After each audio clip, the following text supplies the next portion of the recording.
Okay, well, we made it to the swamp, or if you want to call it a bayou.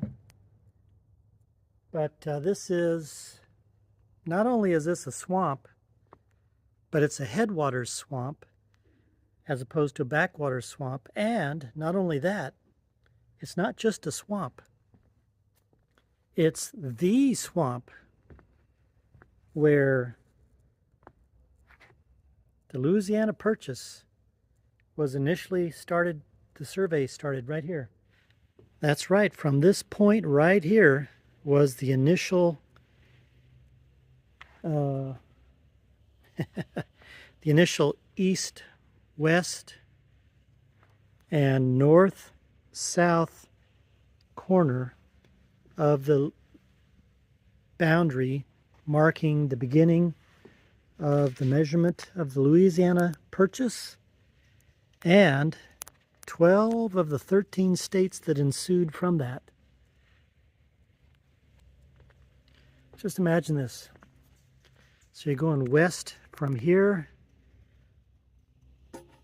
all the way past west past Little Rock, just south of there.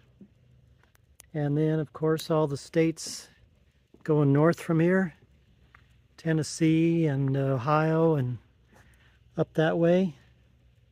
And of course, to the east, you got Mississippi, Alabama, Georgia, Florida over there. But this is the official point from which the Louisiana Purchase, the measurement started. And some interesting stuff that I didn't know about this. So this area was initially discovered, besides by the Indians, discovered by the Spaniards, right? And they just basically passed through. And then the French came through and basically claimed the area. And then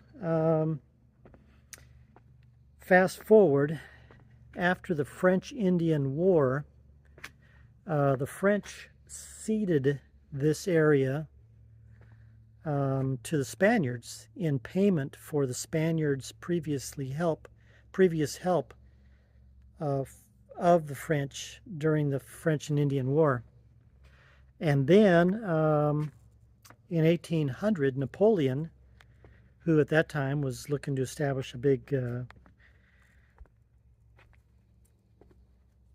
French stuff all over the world, acquired it back from the Spaniards, but the Spaniards gave him a note saying you can't give this or sell this or cede this to any other third-party country. So the French said, okay.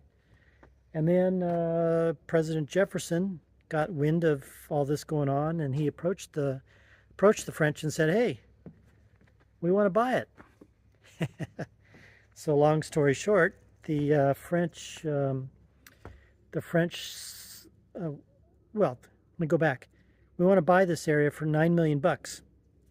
And so then, long story short, the French said, okay, you can buy this area, but you have to buy the whole area, which was what we now know as Louisiana Purchase. You have to buy it for $12.6 million, something like that. So Jefferson said, yes, okay, let's do it. And then he sent off his parties, Lewis and Clark, which, as you remember, we were up there in Montana at Lemmy Pass, where they were not only were they looking to see what the Louisiana Purchase was all about, but looking for that Northwest Passage. So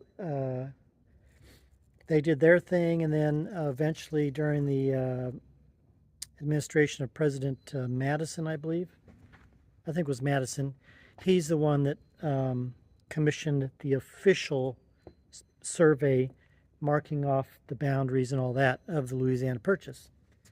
So here you are in the bayou where it all started. And Mississippi River is just right out that way, maybe half hour or so. We're going to go see that. But that'll be a next video. But this is it, the beginning of the Louisiana Purchase. Oh, hey, I didn't tell you about what's the difference between a headwater and a backwater swamp. Backwater swamp is what we all think about. It's a swamp that's really deep and it kind of ebbs and flows at times. It can be really deep water, and then the water goes down and it becomes dry, and then once again it comes up. But on a headwater swamp, the swamp is located at the headwaters of a water area. The water is usually shallow, and it stays there the whole time. It doesn't ebb and flow. So that's the difference between the headwater and a backwater swamp. And that's my story, and I'm sticking to it. See you next time. Made a stop here to this here cemetery. And it's not just any old cemetery.